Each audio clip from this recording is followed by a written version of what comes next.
अवधूत चिंतन श्री गुरुदेव दत्त श्री स्वामी समर्थ. नमस्कार, मी पूजा. आपल्या चॅनलवर तुम्हाला सगळ्यांचं पुन्हा एकदा खूप खूप मनापासून स्वागत करते. तुमच्या सगळ्या इच्छा स्वामी महाराज लवकरात लवकर पूर्ण करत ही स्वामींच्या प्रार्थना करते व आजच्या आपल्या व्हिडिओला सुरुवात करते.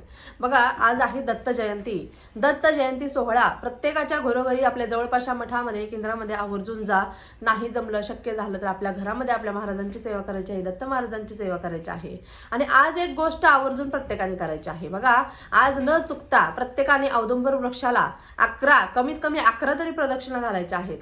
त्या प्रदक्षिणेचं अतिशय महत्व आहे. तुम्हाला माहिती आहे, औदुंबर झाडाखाली नरसिंह सरस्वती महाराजांचा वास आहे, दत्त महाराजांचा वास आहे. त्यामुळे आपल्याला त्या झाडाच्या प्रदक्षिणा आवर्जून औदुंबर झाडाच्या प्रदक्षिणा आपल्याला घालायच्या आहेत.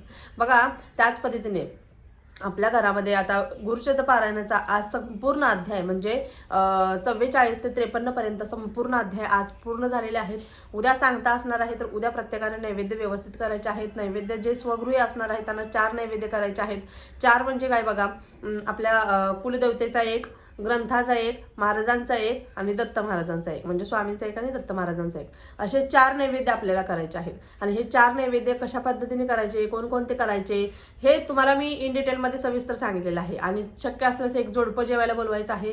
जोडपं जेव घाला. 10:30 वाजता बरोबर आपला नैवेद्य महाराजांसमोर जाईल, ग्रंथासमोर जाईल. अशा पद्धतीने नैवेद्य तुम्हाला ठेवायचा आहे आणि आपल्याला उद्याची सांगता आवर्जून करायची आहे.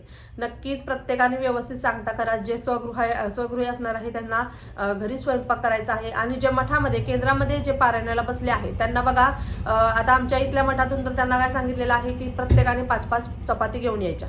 प्रत्येकाने 5-5 चपाती, म्हणजे प्रत्येक व्यक्तीने 5 चपाती तरी घेऊन ये, म्हणजे येणे आपल्या स्वइच्छेने, म्हणजे आपल्या घरातला देखील प्रसाद आपल्या जवळपास आपल्या मठामध्ये दाखवला जातो. म्हणजे जे जे गुरुचरित्र पारायणाला बसले आहेत असे.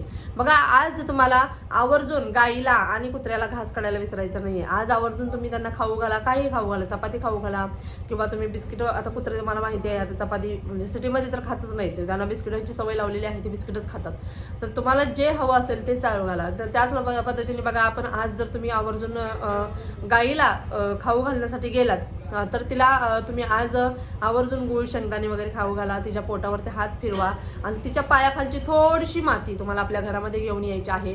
आणि ती माती तुम्हाला आवर्जून आपल्या तिजोरीमध्ये, जिथे तुम्ही धन ठेवता तिथे तुम्हाला एका छोट्याशा पुडीमध्ये बांधून जरी ठेवली तरी देखील चालणार आहे. कारण गाई म्हणजे साक्षात 33 कोटी देवांचा आशीर्वाद आपल्याला लाभत असतो. आज दत्त जयंतीच्या दिवशी आवर्जून तुम्ही अशा पद्धतीने गाईच्या पायाखालची माती आणायला विसरायचं नाही. त्याच पद्धतीने भरपूर महिला अशा आहेत की ज्यांना म्हणजे संतती प्राप्ती होत नाही. त्यांनी आवर्जून आज दत्त जन्माच्या वेळेस हजर राहावा. आज मला माहिती आहे व्हिडिओ लेट आलेला आहे आणि जरी तुम्हाला नाही शक्य झालं दत्त जन्माच्या वेळेस हजर राहणं, तर सायंकाळच्या वेळेस देखील भरपूर लोक पाळणा हलवतात.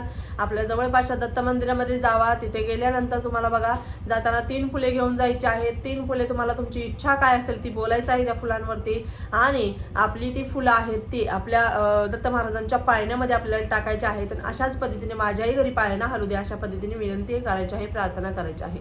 त्यामुळे या छोट्या छोट्या सेवा आजच्या दिवशी करायला विसरू नका. आणि उद्याच्या दिवशी जी सांगता आहे आपली, ती सांगता देखील व्यवस्थित पार पाडायची आहे आपल्याला. त्यामुळे नक्कीच भरभरून सेवा करा. आता जास्त काही मोठा व्हिडिओ बनवणार नाहीये, पण अतिशय महत्त्वाची माहिती तुमच्यापर्यंत पोहोचवायची होती, ती तुमच्यापर्यंत मी शेअर केलेली आहे. तुम्हाला समजलंच असेल मला काय सांगायचं आहे. जास्त मोठा बनवणार नाही. आजची आपली जी काही गुरुचरित्राची पूजा होती ती वाचून झालेली आहे. संपूर्ण गुरुचरित्र आज संपूर्ण झालेलं आहे. आणि आपली गुरुचरित्र पूजेची मांडणी आता बघा, वरती तुम्हाला दाखवते. महाराजांचा देखील अशा पद्धतीने आपण शृंगार केलेला होता, तुम्ही बघू शकता. आता तुम्हाला व्यवस्थित दाखवण्याचा प्रयत्न करते. त्याच पद्धतीने बघा, आपलं सगळं काही झालेलं आहे. दत्त जन्म आता 12/19 आहे, तो देखील आपण व्यवस्थित पार पाडणार आहोत. महाराजांचा अभिषेक वगैरे, आता म्हणजे सकाळी मी अभिषेक केला नाही, फक्त वरती फोटोला व्यवस्थित सजवलेलं आहे. फक्त आपल्या इथं अभिषेक राहिलेला आहे. कारण बघा, आता पूजा मांडणी लगेच हलवू शकत नाही. संपूर्ण वाचन करून झालेलं आहे माझं. आता अभिषेक घालणार आणि 12/19 आपल्या दत्त महाराजांचा जन्म होणार आहे. अशा पद्धतीने नक्कीच आपल्या घरी प्रत्येकाने केलंच असेल. आणि ज्यांनी दत्त महाराजांचा जन्मोत्सव आपल्या घरी साजरा केला किंवा आपल्या जवळपासच्या मठामध्ये केला, नक्कीच कमेंट बॉक्समध्ये सांगायला विसरू नका. आणि दत्त महाराजांचा, स्वामी महाराजांचा जय जयकार करायला अजिबात विसरू नका. श्री स्वामी समर्थ.